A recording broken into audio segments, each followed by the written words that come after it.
everybody. Hannah Storm in for Greeny. Just a bunch of normal people on a normal holiday Friday, right? Talking about normal things. Not at all. KD is available here to talk about it at Seaport. All the voices you want to hear. We got Wendy here, Tim Bontemps, Nick Friedel, Mr. Nets still on the scene. For now. Yeah, we don't know where he'll be next year. A future Hall of Famer Vince Carter is with us, and the man whose tweet at 2:49 Eastern yesterday set off an absolute frenzy. The one and only Woj is here, and let's begin with that Woj bomb, a decision that could transform the NBA for years to come. Kevin Durant requested a trade from the Brooklyn Nets yesterday. Nets general manager Sean Marks is working with Durant and his representative Rich Kleiman on finding a trade partner. And if this is the end of KD and Kyrie, it is quite fair to say it didn't go according to plan. Including the playoffs, the two played a total of 58 games together across 3 seasons out of 247 scheduled games. And most importantly, of course, they won just a single playoff series together. As Adrian Wojnarowski joins us, and Woj, this certainly could be a transformational trade for any team. So what is the latest on the trade talks as of this morning? Well, Hannah, obviously start with Kevin Durant and just the volume and ferocity might be the word of calls landing in Brooklyn yesterday once the news was reported. Significant. I had teams tell me that they called Brooklyn more than once and upped their offers without even a counter. That's pretty unusual, but I think certainly teams understand how rare this is to have a player of Kevin Durant's stature on the trade market. And listen, I think there's no shortage of big markets, small markets. There are teams who normally wouldn't be able to even consider being able to get Kevin Durant in free agency, who now have an ability to trade for him with 4 years left on his contract. So, listen, I think there's a lot of different kinds of deals for the Nets to evaluate. You're going to have, I think everyone's going to give you, 3-4 picks moving forward, certainly young players, but there are also teams, veteran all-star players, young all-star players.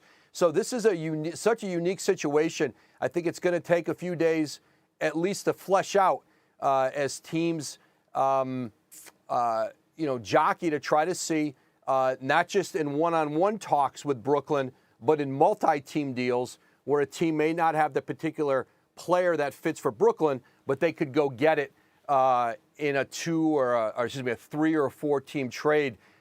This just opens up, I think the imagination of front offices is really being tested here because I think there are so many teams who are interested in trying to acquire Kevin Durant. How do you separate your team and your package from all the others? 18 months ago, Woj, the big three were together. So Kyrie, KD, Harden, they were title favorites. What happened?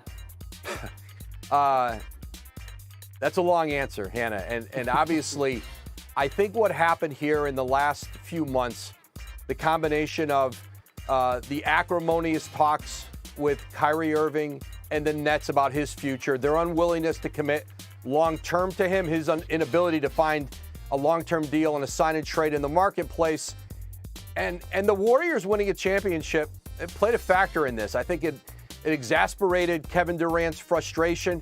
I think that's the narrative that surrounded him that he dealt with in the aftermath of him leaving Golden State and then going on to win a title without him, contrasted with what has gone on in Brooklyn in these last 3 years and how, James Harden comes, James Harden goes. I mean, remember, James Harden was traded. They traded for him because I thought he was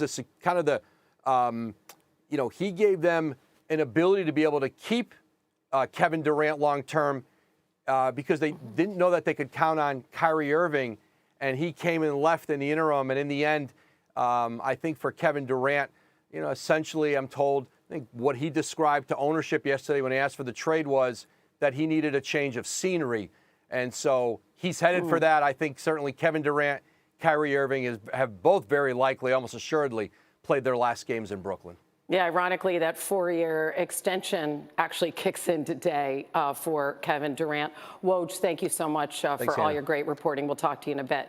Meanwhile, so much insight here in the studio. Oh, we've got Tim and Nick and Wendy and Vince Carter joining us on Get Up. And Wendy, I told you so. You can very, very assuredly say that to the rest of us, because you were saying if the Nets didn't lock up Kyrie long term, that they ran a real risk of losing KD. So you heard Woj also bring the Warriors into this mix and their success. How do you see it? They lost the billionaire, and that's Joe Tsai, the owner. He lost his belief that this could work. And he attempted, through Sean Marks, his general manager, to renegotiate not just the contract of Kyrie Irving, but the sort of contract of the way they were going to interact with each other.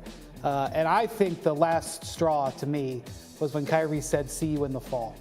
Because that was sort of a declaration of, all right, I'm going to give you one more year, you're going to get one more year. And I think they were just like, we are not willing to do this anymore. And I think Durant saw the writing on the wall too, and they realized that there was no way this could stay together. And they could have capitulated, Hannah. They could have just renegotiated and given Kyrie what they wanted, but that's what they've done for the last 3 years.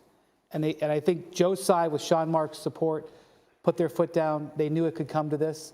And I actually think, based on what I'm feeling, there's an immense sense of relief across that river in Brooklyn.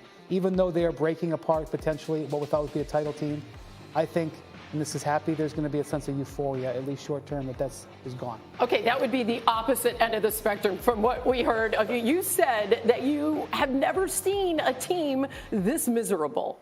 Oh, Hannah. They were so unhappy. You were with them. You were with them every day. It was right. What was the scenario? So bad at the end. Let me take you back to the locker room in Chicago, middle of January. They just beat the Bulls, who were tops in the East. James Harden, Kevin Durant, Kyrie Irving, they're beaming. They're looking at each other like, yep, this is it. This is what we signed up for. Harden sits at the podium and goes, I'm going to give Kyrie that shot myself. Less than a month later, Harden's gone.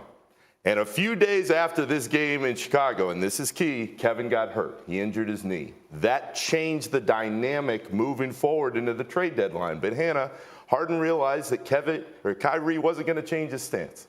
He was not going to get that shot no matter what happened. He's not committing to the Nets. He's gone. And I cannot stress to you enough just how much Kyrie's choice not to get that shot changed everything for this team all year and was the albatross that hung over that locker room day in, day out, and from top to bottom. Ownership, coaches, GM, everybody was looking every day going, what is he going to say next? And we just cannot count on this guy. To Brian's point before, the Nets for 3 years did everything Kyrie Irving and Kevin Durant wanted, and that includes the one time they didn't, back in October, when they said you either got to be all in or all out, right? You either got to get the shot and be with us for every game, or you're not going to play with us at all.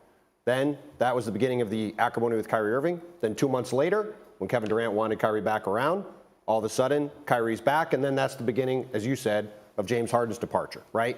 Those two moments, to me, sum up everything that gets us to this point where we are right now. I want to go back to something Woj mentioned, the Warriors, and looking at the Warriors, not just that Kevin Durant was trying to get out of the Warriors' shadow and come to Brooklyn and win a championship, but what happened with the Warriors and Andrew Wiggins?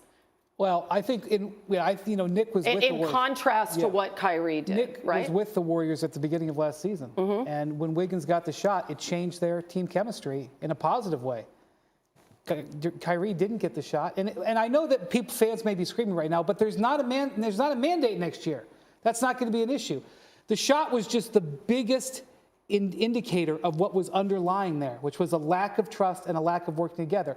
And when Kyrie goes through this whole season where he kneecapped this team with the vaccine and with other ways he was behaving, and he sits there in the moment after getting swept, and he says, well, yeah, Kevin and I are going to manage this team. I mean, imagine if you are the owner of the team, Hannah, right, who's spending all that money, and you hear the guy who's destroyed your season say that. How can you say, see you in the fall? You wonder why the Nets would want to reset the power balance, right? And that's what led to, as Brian said, this discussion over the past week about what's going to happen with Kyrie's contract. But should they have given them that much power in the first place? Well, that is the billion-dollar question. Yeah, and that because is when you're also looking at blame here, right? That's And when right. you're looking at the very epicenter of where this whole thing started, should that have been I know that's the way in the modern NBA. To your but point, we're talking a lot about Kyrie Irving. This is a organizational failure. It's a failure for Kevin Durant, it's a failure for Kyrie Irving, and it's a failure for the Nets. And to your point, it's because from the moment Kyrie Irving and Kevin Durant came to Brooklyn, it was their team. It wasn't the Nets. It was what are Kyrie and Kevin going to do, right? And right, it's a coaching decision, that's right? Is Steve Nash is the coach? That's right. That all of it came back to empowering those guys to a level we've maybe never seen in the NBA before. And that's why it isn't just a Kyrie Irving failure, because look, if you are Kyrie Irving, why wouldn't you think you're running the team based off the way the last 3 years have gone, based off the way this season has gone? So yes, it's everyone's fault. It's not just one person. That's exactly why there's very little empathy across the league for the Nets right now. Make your bed and give all that power to superstars and say, hey, this is your team. And you get into that kind of deal with Kyrie Irving, you get what you deserve. And to the point about Andrew Wiggins and the Warriors, this is crucial. He didn't want to get that shot. And he knew that in order to keep his money, to stay in the league, and to be the team player the Warriors needed, it was imperative for him to do so. And he made that choice for the group. That group got even closer in Golden State. They came together. He had the best year of his career. They just won the title. And he was a huge part of it in the finals, too. And he was gigantic. He has forever changed the narrative about his career. And Kyrie, by making the choice he did, derailed the Nets season and only heightened the perception around him all across the league. And doesn't that put a button also on the fact that it is organizational, that he felt as a member of that team team culture in the Warriors is so strong that it just wasn't there for the Nets, that Kyrie was essentially allowed to do whatever he I think wanted. ultimately Durant looked at the lay of the land here and said it's not going to work. Yeah. And this wasn't an easy decision for him to come to. And over the last few days, the league was preparing for themselves, but they didn't know if Kevin would actually cross that Rubicon. Mm-hmm.